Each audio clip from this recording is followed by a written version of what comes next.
아무리 기도해도 하나님의 반응이 없을 때가 있어. 열심히 기도도 했지만 나만 제자리인 느낌. 그날 밤도 우니우니는 퇴근도 없이 어두운 정원에 혼자 남아 흙을 고르고 있었어. 파티를 끝낸 친구들이 비웃었어. 야, 아직도 그렇게 살아? 우린 급속 성장 비료 한 방으로 나무 10배나 키웠어. 그게 요즘 트렌드야, 바보야.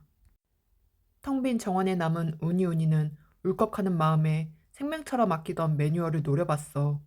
이거 다 거짓말 아니야? 유행을 바라지 말고 뿌리부터 내리라며. 시키는 대로 했는데 왜 이 모양이야?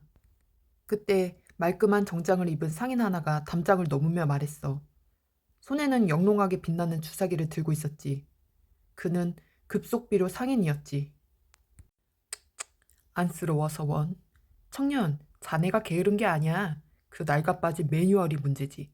자, 이거 딱 한 방이면 돼. 이게 바로 효율이라는 거야. 내일 아침이면 자네 정원도 친구들처럼 화려해질걸? 그 설계장 양반 방식은 옛날이나 통하지 요즘 같은 초고속 시대에는 그게 말이 되나.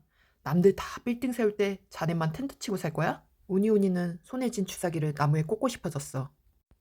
그 시각 모든 걸 지켜보던 설계자가 있었어. 그는 당장이라도 축복의 비 버튼을 누르고 그 상인을 번개로 쫓아내고 싶었지만 설계자는 입술을 깨물며 말했어. 아니야, 지금은 아니야. 지금 비를 주면 넌 뿌리 내리는 법을 잊어버리고 세상의 시스템에 맞춰서 살아가게 된다고.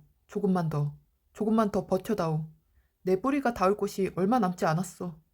그건 무관심의 침묵이 아닌 자녀가 스스로 일어서기를 기다리는 가장 힘들고 가장 큰 사랑이었어. 주사기 바늘이 나무에 닿으려던 찰나 오래된 매뉴얼 위로 황급빛 나비 한 마리가 내려앉았어. 나비를 향한 시선은 자연스럽게 책 위 한 문장에 꽂혔어. 보이는 것은 잠깐이요.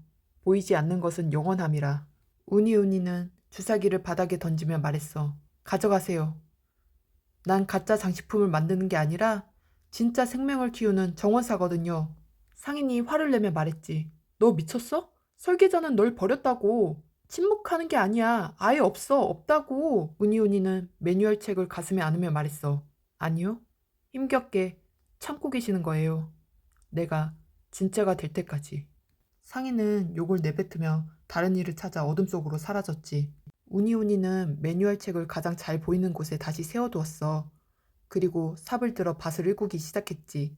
아무것도 보이지 않는 깜깜한 밤이었어. 그렇지만 우니우니는 더 이상 두렵지 않았어.